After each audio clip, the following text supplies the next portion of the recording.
राधे राधे आप सभी बहनों को।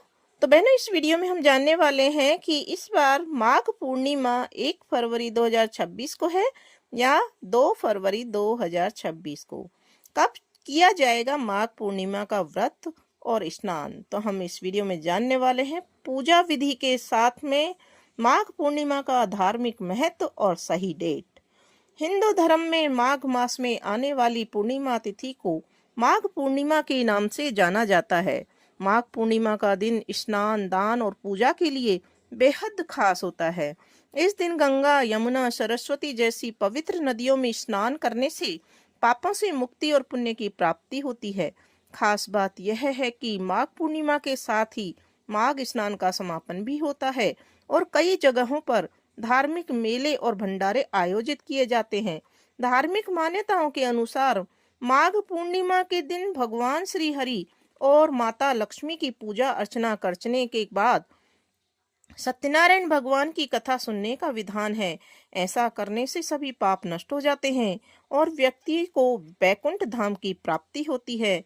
तो आइए जानते हैं माघ पूर्णिमा का धार्मिक महत्व और माघ मेला और उसका समापन, माघ पूर्णिमा की पूजा विधि और माघ पूर्णिमा की सही डेट। सबसे पहले हम जानेंगे महत्व। धार्मिक दृष्टि से माघ पूर्णिमा का विशेष महत्व है। इस दिन पवित्र नदियों में स्नान कर पितरों के नाम का तर्पण और दान किया जाता है। इस दिन किए गए स्नान और दान 100 यज्ञों के बराबर फल देता है। माघ पूर्णिमा पर भगवान विष्णु और माँ लक्ष्मी का व्रत और पूजा करने का विधान है। मान्यता है इस दिन सच्चे मन से की गई पूजा से जीवन में सुख समृद्धि आती है और कष्ट दूर होते हैं। धार्मिक मान्यताओं के अनुसार माघ मास में देवता पृथ्वी लोक पर आते हैं और मनुष्य का रूप धारण कर प्रयागराज में स्नान, दान, पूजा पाठ, जप तप आदि करते हैं। मघा नक्षत्र से ही माघ पूर्णिमा की उत्पत्ति होती है और शास्त्रों में बताया गया है कि अगर माघ पूर्णिमा के दिन पुष्य नक्षत्र का योग बना हो तो इस तिथि का महत्व और भी बढ़ जाता है। अब हम जानेंगे माघ पूर्णिमा और माघ मेले के बारे में। माघ पूर्णिमा के दिन माघ स्नान का भी विशेष महत्व है। इस दिन प्रयागराज जैसे तीर्थ स्थलों पर लाखों श्रद्धालु संगम में डुबकी लगाते हैं। माघ स्नान पौष पूर्णिमा से प्रारंभ होता है और माघ पूर्णिमा को इसका समापन होता है। वहीं कुछ लोग त्रिवेणी संगम के तट पर कल्पवास भी करते हैं। माघ स्नान करने के बाद कल्पवास करने का भी समापन हो जाता है। बताया जाता है कि माघ पूर्णिमा के दिन प्रयागराज में त्रिवेणी संगम में स्नान करने से सभी मनोकामनाएं पूरी हो जाती हैं और मोक्ष की प्राप्ति होती है। अब हम जानते हैं माघ पूर्णिमा की पूजा विधि। सुबह ब्रह्म मुहूर्त में उठकर पवित्र नदी में स्नान अवश्य करना चाहिए। अगर संभव ना हो तो जल में गंगा जल डालकर घर पर ही स्नान करना चाहिए। स्नान करने के बाद साफ कपड़े पहनकर व्रत का संकल्प लेना चाहिए और सूर्य देव को अर्घ्य देना चाहिए। फिर पूजा स्थान पर गंगा जल छिड़क कर शुद्धि करें।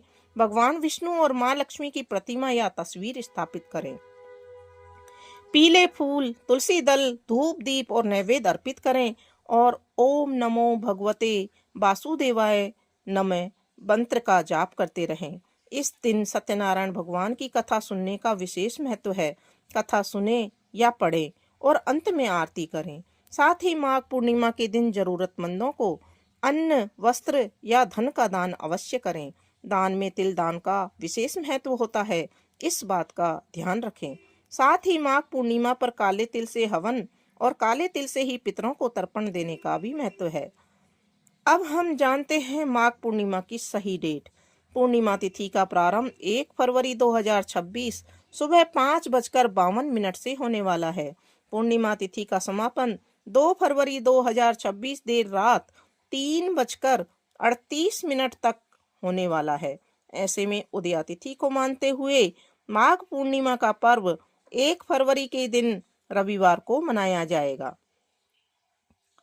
यहाँ आप ये बात अवश्य जान लें कि जो पूर्णिमा तिथि का समापन है उसमें 2 तारीख चालू हो जाएगी, यानी कि 2 तारीख की वो सुबह कहलाती है और रात देर रात कहलाती है 1 फरवरी की।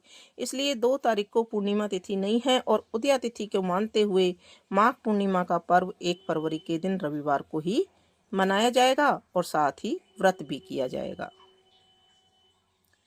अब हम जान लेते हैं माघ पूर्णिमा 2026 के दुर्लभ संयोग।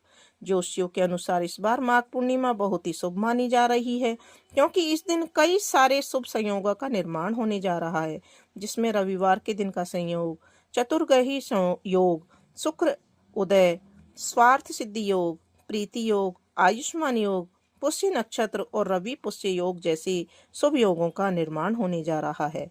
तो बहनों, ये भूलिए मत कि इस बार की माघ पूर्णिमा विशेष महत्व वाली है। इसलिए इस दिन स्नान, दान, तप, व्रत, सत्यनारायण भगवान की कथा अवश्य सुने और आरती अवश्य करें।